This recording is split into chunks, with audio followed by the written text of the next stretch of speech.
Hi, I'm Amiga Rob, and this is part 4 of a series of videos summing up the actions that Donald Trump executive ordered through on the very first day in power, back in power.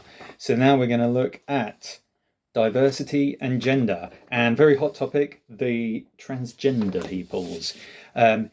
He has said quite clearly that the US will only recognise two sexes, male and female. These sexes are not changeable and are grounded in fundamental and incontrovertible reality. Now, this will be very controversial to a lot of people. A lot of people will think it is a discriminatory step, and a lot of people will welcome it. And I think more people will welcome it than won't welcome it, because a lot of things happened without any true democratic process being there to do it. There's a lot of very received wisdom being fired in at people, and whether or not the rights or wrongs of it, it is not acceptable to force people to accept such a fundamental change. That would be my personal opinion.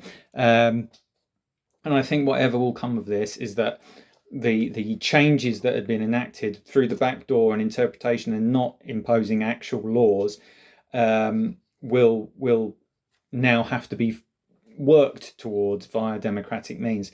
It's a bit difficult when at any point it can just be scrubbed off by an executive order, but I think this is an affirmation of where the law should have been but has been interpreted in different ways in the US. They're expecting it to affect transgender policies relating to government communications. This is what the BBC says.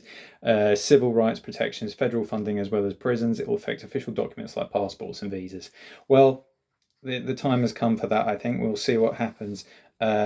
But this will be extremely popular because I think more people than not will be in favour. I think there's been a lot of the exceptional cases are numerous where the rights that have not maybe been entirely fairly won have been abused in public conveniences and things like that, and where there's been some very difficult situations with people crossing the line. To bolt onto that, we've got DEI, all diversity, equality and inclusion programs within the federal government are radical and wasteful, and the administration is going to have further actions that may affect the private sector.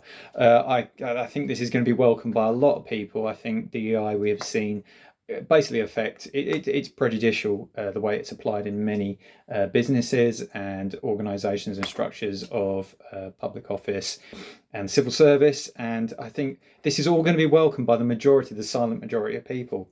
It's a lot of stuff. We're going to go on to part 5, where we're going to be looking TikTok.